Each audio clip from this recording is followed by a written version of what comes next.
Episode 2 की शुरुआत वहीं से होती है जहाँ पर जिनजान आके इसकी अच्छे से धुलाई करता है। अब ये देखते ही यांग साहब तो वहाँ से फौरन से ही फुर हो जाते हैं। जिंगजान तो उसे मारना चाहता था पर वो मना कर देती है। अब जैसे ही ये नोट करता है कि इसके पैर पे तो बहुत अच्छी खासी चोट आ रखी है तो ये फौरन से उसे रूम में लाकर उसे मेडिसिन ही लगाने लग गया था। वो नोट करता है कि इसे पेन हो रहा है बट वो फील नहीं करवा रही होती है। उसे बहुत बुरा लग रहा होता है कि ये अकेले रहती है और इसलिए आए दिन कोई ना कोई इसे परेशान करता ही रहता होगा। अब जैसे ये नोट करता है कि इसके नेक पे भी चोट लगी हुई थी हमारा हीरो मेडिसिन लगाते हुए जैसे उसे ब्लो कर रहा होता है तो तब तो मिंजी की हार्ट बीट बहुत ही ज़्यादा तेज़ होने लग जाती है। अब यही देखते ही देखते यहाँ पर जियाडिंग की एंट्री हो जाती है। वो कहता है कि ये क्या बात हुई अंकल, आपने मुझे चोट पर लगाने के लिए ये बॉइल्ड एग दे दिया और मेडिसिन के बारे में तो मुझे पूछा ही नहीं और मेरे टीचर को तो यहाँ पर मेडिसिन लगाने के लिए ही बैठ गए। ये तो बहुत ही ज़्यादा गलत बात है। ये सुनते ही मिंजी तो स्माइल करने लग जाती है और यहाँ पर मन में ये भी सोच रही होती है कि इसके खिलाफ बहुत ही बुरे रूमर्स फैले हुए हैं कि ये बहुत ही बड़ा विलन है पर ये असल में इतना बुरा भी इंसान नहीं है। अब बाद में यहाँ से वापस जाते हुए उसे बता रही होती है कि वैसे भी तो बच्चों को सिखाना हमारा ही काम होता है, इसके सामने आप फाइटिंग वगैरह मत किया करे वरना ये भी वही सीखेगा। ये सुनते ही जियाडिंग कहने लगता है कि इन्होंने बिल्कुल सही किया, यांग के साथ मैं होता ना अगर उसकी हड्डियां वगैरह तो तोड़ ही देनी थी। अब ये फौरन से ही उसे चुप करने के लिए बोल देता है। उसे कहता है कि मैं तुम्हारी बात को समझ गया, आइंदा से बच्चों के सामने मैं ऐसा कुछ भी नहीं करूंगा।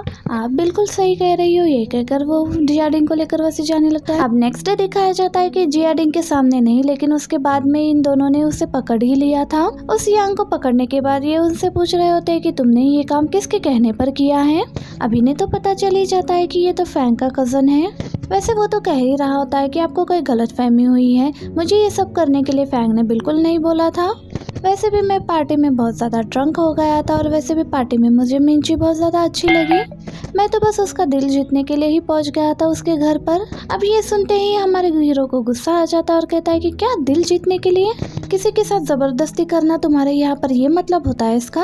और मिंशी से कहने लगता है कि तुम इस बंदे को जो पनिशमेंट देना चाहती हो वो तुम दे सकती हो। मिंशी कहती है कि इसे मारते नहीं है बल्कि इसे छोड़कर ये जाके उस बंदे को ये सब बता दे जिसने इसे ये सब कुछ करने के लिए कहा है। अब ये कह देता है कि आइंदा से मेरी गर्ल यानी कि मिन फैमिली से जो भी मेंबर है उसे हार्ट या टच करने की जरा भी हिम्मत मत करना। अब ये ड्रिंक में वही वाली पिस्तौल की गोलियां वगैरह मिलाकर इसे पीने के लिए कह देता है। वो पिलाने के साथ साथ ही इसकी कुछ हड्डियां वगैरह भी वो तोड़ ही देता है।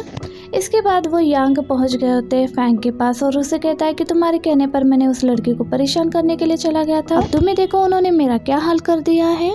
फैंग को तो गुस्सा आ रहा होता है कि तुमसे तो एक लड़की भी निपटाई नहीं गई, पता नहीं आगे क्या होगा तुमसे। अब इसे कुछ पैसे वगैरह दे देती है और कहती है कि इस सिटी को छोड़कर कहीं चले जाओ।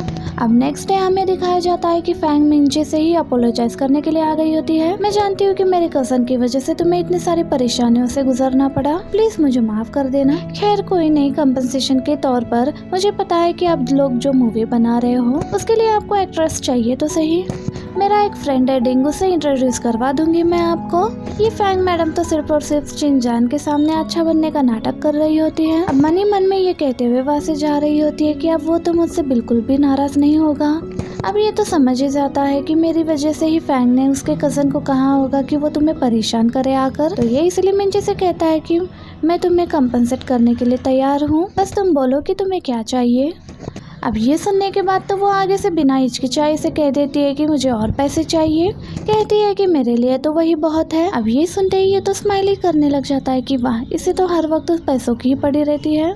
अब नेक्स्ट डे हमारे सेकंड लीड हीरो को दिखाया जाता है जिसका नाम है डोंग और ये कोई नहीं बल्कि हमारे हीरो का ही राइवल होता है और हाँ, इसे हम कंपेटिटर भी कह ही सकते हैं। ये लोग तो डिंग से मिलने के लिए आए होते हैं। सामने से ही जियांग डोंग को देखकर इसका फ्रेंड कहने लगता है कि क्या तुम्हें पता है कि ये और जिनजान दोनों ही एक दूसरे के बहुत बड़े दुश्मन हैं। जहाँ पर जिनजान होता है वहाँ पर ये डोंग नहीं होता और जहाँ पर डोंग होते हैं यहाँ वहाँ पर जिनजान नहीं पाया जाता। हाँ लेकिन हाँ, जो भी लड़की जिनजान के क्लोज जाने की कोशिश करती है उसने हर एक मुमकिन कोशिश की है कि वो उस लड़की को उससे छीन ले। अब जैसे ही वो अंदर आते हैं तो ये तो उसे देखते ही रह गया था और उसे देखते के साथ ही वो उसे खुद से इंट्रोड्यूस करवाने लग जाता है और फिर वो मिंगजी का हाथ छोड़ने का नाम ही नहीं लेता। ये देखकर उसका फ्रेंड आकर उसे मदद करता है। ये कहता है कि अभी तक फैंग नहीं आई है, उसने ही हमें डिंग से इंट्रोड्यूस करवाना था। वो कहता है कि चलो हम यहाँ से चलते हैं। ये देखते ही फौरन से वो उसे रोक लेता है, कहता है कि ये वाला रेस्टोरेंट मेरा है, आप लोग यहाँ पर आए हो अपनी मर्जी से, लेकिन यहाँ से जाओगे मेरी मर्जी से। अब ये दोनों यहाँ पर क्या करते हैं, मजबूरन इन दोनों को यहाँ पर बैठना ही पड़ता है और जियांग डोंग इसके क्लोज आने की कोशिश करता है। कहता है सीन में क्या रखा है, मैं उससे ज्यादा बेटर हूँ। ये सब कुछ देखकर तो चिंग को बिल्कुल अच्छा नहीं लगता। एक्चुअली वो जियांग डोंग को पसंद करती है, वो किसी और लड़के के क्लोज जाए वो इससे कहाँ बर्दाश्त हो पाता। अब इसने तो इनकी मूवी में काम करने से मना कर दिया था और ये फौरन से ही वहाँ से चलती बनती है। अब ये दोनों बेचारे यहाँ पर कहाँ रुकने वाले थे, ये लोग जाने ही लगते हैं, पर वो उसे रोक लेता है। वो जो चाहता था कहता है कि तुम जिनसान के यहाँ पर काम मत करो, बल्कि मैं तुम्हें डबल सैलरी दूंगा और तुम मेरी तरफ आना चाहती हो तो तुम बिल्कुल आ सकती हो। कहता है कि वैसे भी जो फैंग नाम की लड़की है ना, वो बहुत ज्यादा बुरी है, जिस उससे जितना दूर रह सकती हो उतना दूर रहो। ये कहने लगती है कि मुझे उससे दूर रहने की क्या जरूरत है, मैं तो सिर्फ गुड इंटेंशन से ही चिन फैमिली में एंटर हुई हूँ और मेरा जो काम है मैं बस वही करती हूँ। अब इन दोनों की ये सारी की सारी बातें फैंग और जिनसान मिलकर सुन रहे होते हैं। अब फैंग मैडम इस जिनसान को यहाँ पर लेकर आई होती हैं। जियांग डोंग ने कह ही दिया था कि अगर तुम यहाँ से जाना चाहती हो तो तुम इस ड्रिंक को पूरे खत्म किए बिना यहाँ से बिल्कुल भी नहीं जा सकती हो। अब यही देखते देखते ऊपर से जिनसान की एंट्री हो जाती है। वो उसे ड्रिंक करने से रोकता है और कहता है कि तुम कौन होते हो उसे ये सब कुछ करवाने वाले। वो कहता है कि ये मेरी गर्ल है, इससे दूर ही रहना जितना हो सके उतना। वो कहता है कि ठीक है ठीक है। कहता है कि अगर तुम उसे इतना प्रोटेक्ट करने लगे हो तो तुम उसकी जगह पर ये वाइन क्यों नहीं पी लेते। अभी वो पीने लगता है तो मिंगजी भी उसे रोकने की कोशिश करती है, पर वो उसका हाथ पकड़कर उसे रोकने लगता है और वहाँ पर जितने भी सारे की सारी ड्रिंक्स रखी होती है वो सारे की सारी पी ही लेता है।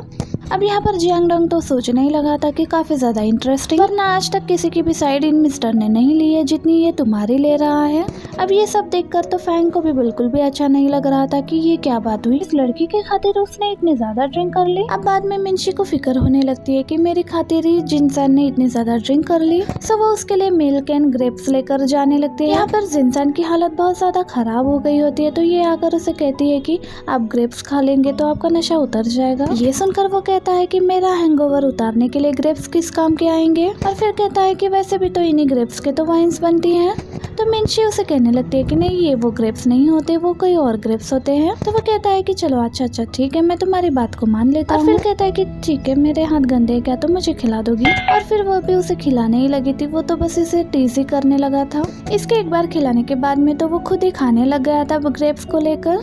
अब इसके बाद वो उसे मिल्क देने की कोशिश करती है, लेकिन टकराने के कारण दूध के सारे छींटे इसके कपड़ों पर ही गिर गए थे और ये टिश्यू लेकर साफ करने की कोशिश करती है। जैसे ही वो उसे टच करती है तो ये सांप तो अपने इमोशंस पर बहुत ज्यादा कंट्रोल नहीं कर पा रहे होते हैं और फिर वो उसे रोककर उसे मना कर देता है। अब इतने में किसी की आहट सुनकर ये तो मिंशी को छुपाने ही लगा था, कहीं मेरे साथ इस लड़की को देखकर कहीं ना इसकी रेपुटेशन खराब ना हो जाए, या फिर लोग इसके बारे में रूमर्स ना फैला दे। और फिर उस आदमी को जो कि यहाँ पर आया था, जिनसान ने उसे यहाँ से भेज ही दिया था। में इसकी इयररिंग उसकी शर्ट के साथ अटक गई थी। ये बड़े प्यार से ही उस इयररिंग को निकाल कर उसे दे देता है। अब बातों ही बातों में जिनसान ने मिंशी को अपने घर में ही शिफ्ट होने के लिए कह दिया था, तुम्हारे लिए यही सही रहेगा, वरना ऐसे ही हमारी फैमिली की वजह से लोग तुम्हें परेशान करने के लिए आते रहेंगे। अब इसके बाद जैसे ही ये दोनों बाहर आते हैं, इसका फ्रेंड इन दोनों का ही आने का वेट कर रहा था। अब जैसे ही उसके फ्रेंड को पता चलता है कि जिनसान चाहता है कि मिंशी उसके घर पर आकर शिफ्ट हो जाए, तो मिंशी का फ्रेंड मिंशी से कहने लगता है कि तुम्हारे लिए यही सही रहेगा, वैसे भी उनके घर में बहुत सारे गार्ड्स है, सो इस तरह से तुम्हें कोई भी नुकसान नहीं पहुंचा पाएगा। तभी ये सुनते सुनते ही पीछे से जिनसान आकर कहने लगता है कि वैसे भी तुम्हारा फ्रेंड बिल्कुल सही सलाह दे रहा है तुम्हें। अब ये भी सुनकर स्माइल करने लग देती है। उसका फ्रेंड जैसे ही साइड कर देता है तो ये दोनों क्लोज आ जाते हैं एक दूसरे के। इस फीलिंग में ये तो उसे वहाँ शिफ्ट होने का बोलकर वहाँ से चलता ही बनता है। अब बाद में फैंग मैडम तो यही सोच रही होती है कि ये अभी तक ड्रंक होगा, सो इसी मौके का फायदा उठाकर वो उसके क्लोज आने की कोशिश करने लगती है। अब ये गुस्से में फैंग को खुद से दूर रहने के लिए ही बोलने लगा था। ये देखकर फैंग यही कहने लगती है कि वैसे भी उस लड़की में क्या खास बात है, आखिर वो है तो एक गरीब सी लड़की है। वही हमारी फैमिली की बात करो, हमारा इतना बड़ा बिजनेस है और अगर तुमने मुझसे शादी कर ली तो फ्यूचर में तुम्हारा ही फायदा होगा ना। तो ये सुनते ही वो कहने लगता है कि मुझे प्रॉफिट की कोई ज़रूरत नहीं है, मैं किस लड़के को पसंद करूँ या ना करूँ, आखिर इस बात का तुमसे क्या लिंक हो सकता है। उसका इतना ही बोलना और फिर ये तो रोने ही लग जाती थी। ये चाहे जितनी भी कोशिश कर लेती पर फिर भी जिनजान के दिल में अपने लिए जगह नहीं बना सकती थी। वो तो बार बार इसे यही कहने लगता है कि मैं तुम्हें पसंद नहीं करता और ना ही कभी करूँगा। पर ये मैडम तो बस सिर्फ इसके ही पीछे पड़ी हुई है। मिंशी के घर आने के बाद इसके फ्रेंड ने पैकिंग में इसकी मदद वगैरह करी दी थी और फिर कहने लगता है कि जब भी अगर तुम्हें जिनजान परेशान करने के लिए आएगा तो फिर इस स्प्रे को उसके ऊपर छिड़क देना, फिर देखना कि उसके बाद उसकी कैसी हालत खराब हो जाती है। जिनजान को तो फैंग बचपन से ही पसंद करती आई थी और इतनी आसानी से तो वो किसी और लड़की को जिनजान के करीब जाने नहीं देने वाली थी। इसलिए अब ये मिंशी से निपटने के लिए फुल प्लान ही बना कर रखी थी। और दूसरी तरफ जिनजान तो वाकई में ही मिंशी को बहुत ही ज्यादा पसंद करने लग गया था। ये जैसे ग्रेप्स को देखता है तो इसे मिंशी की ही याद आने लगी थी और फिर ये वाले ग्रेप्स तो वो जियाडिंग को भी खाने नहीं देता। अब जैसे उसे पता चल गया था कि कल ही टीचर हमारे साथ रहने के लिए आने वाली है, अब इसकी खुशी का तो कोई ठिकाना ही नहीं रहता। अब जैसे ही नेक्स्ट डे मिंशी की एंट्री हो गई थी, ये तो बहुत ही जोशो खरोश के साथ इसको उसका रूम ही दिखाने लग गया था और फिर उसे बताने लगता है कि मेरा, आपका और अंकल का, हम तीनों का रूम एक दूसरे से कनेक्टेड है। वैसे मैंने कहा था अंकल को कि आपको नीचे का रूम दे दिया जाए पर उन्होंने मना कर दिया। वैसे देखा जाए तो अजीब ही बात है, आप में कोई ना कोई खास बात है ही सही। आज पहली बार मेरे अंकल ने हमारे घर में किसी लड़की को रहने की इजाज़त दे दी है। और फिर भागा भागा अंकल के पास आता और कहता है कि वैसे मैंने टीचर को उनका रूम दिखा दिया है। और फिर ये उन दोनों को वहाँ पर साथ में छोड़कर वहाँ से नीचे की तरफ चला जाता है। अब ये साहब मिंशी को खुद के लिए फ्रूट फॉरेज बनाने के लिए कह देता है। ये भी फौरन से मान जाती है कि ठीक है मैं जरूर बनाऊंगी। अब उतने में जिनजान के लिए फॉरेज लेकर फैंग की एंट्री होती है, लेकिन उसका वाला इसने लेने से साफ मना ही कर दिया था। और फिर उतने में ही जियाडिंग की नजर पड़ती है कि अंकल की शर्ट पर एक लिपस्टिक का निशान है। वो रात को ड्रंक हो गए थे, जरूर उनके साथ मेरी टीचर ही होनी है। और फिर जब ये शर्ट अंकल को दिखाने के लिए आता है, कहता है कि आपने मेरे लिए आंटी ढूंढ ली है और इस बारे में आपने मुझे क्यों नहीं बताया, मुझे बताओ आखिर वो कौन है। ये सुनते ही फैंग तो बहुत ज्यादा खुश नजर आती है और कहती है कि असल में गलती से ये रात में मुझसे ही छूट गया था। अब ये सुनते ही ये हैरान हो जाता है कि मैंने समझा था कि रात को इनके साथ मेरी टीचर ही होगी, लेकिन ये फैंग मैडम आकर कहाँ से पहुँच गई मेरे अंकल के साथ, और वो भी मेरे अंकल के रूम में। ये तो कह देती है कि मैं ये शर्ट खुद ही जिनजान को धोकर दे दूंगी, और जिनजान उसे लेकर फेंक देता है। जब मैं एक बार एक चीज यूज करता हूँ उसे मैं फिर दोबारा यूज नहीं करता। इतना सब कुछ सुनाने के बावजूद भी वो इसके क्लोज आकर बैठने लगती है। फिर वो उससे दूर बैठने लगता है और फिर गुस्से में कहने लगता है कि कितनी बार मैंने तुमसे कहा है कि मैं तुम्हें पसंद नहीं करता हूँ, लेकिन फिर भी ऐसे ही खामखा मेरी लाइफ में तुम्हें इंटरफेयर करने के लिए आ ही जाती हो। अब इतनी सारी बातें सुनने के बावजूद भी इन मैडम पर कोई भी असर नहीं हो रहा होता। वो कह रही होती कि इस लड़की को तुमने अपने घर में रहने की इजाजत तो दे दी है, लेकिन आखिर तुम्हें पता है क्या लोग इस बारे में क्या कहेंगे, बहुत सारी गंदी बातें कहेंगे। ये सुनने के बाद वो कह देता है कि कोई कहकर तो दिखाए, मैं उनके हाथ पैर ना तोड़ दूं और आइंदा से कोई इसे बुली करने की कोशिश भी नहीं करेगा। अब देखा जाए तो वो फैंग के साथ बहुत ही रूडली तरीके से बात करता है, और जब बात करने की आती है मिंशी के साथ तो उसकी टोनी चेंज हो जाती है। बहुत ही प्यार से कहने लगा था और इवन कि वो खुद को इनोसेंट प्रूव करने की भी कोशिश करता है कि कल रात को फैंग उसके साथ नहीं थी। ये हैरान तो होती है कि आखिर वो सारी बातें मुझे क्यों बता रहा है। खैर यहाँ पर इतनी सारी बातें सुनने और देखने के बाद तो ये फैंग मैडम तो यहाँ से चलती ही बन जाती है, और इसी मोमेंट पर हमारा ये पार्ट भी एंड हो जाता है। वीडियो अच्छी लगे तो प्लीज वीडियो को लाइक और चैनल को सब्सक्राइब जरूर कीजिएगा, ताकि इसका नेक्स्ट पार्ट मैं आपके लिए जल्द से जल्द लेकर आ सकूँ। Thank you for watching.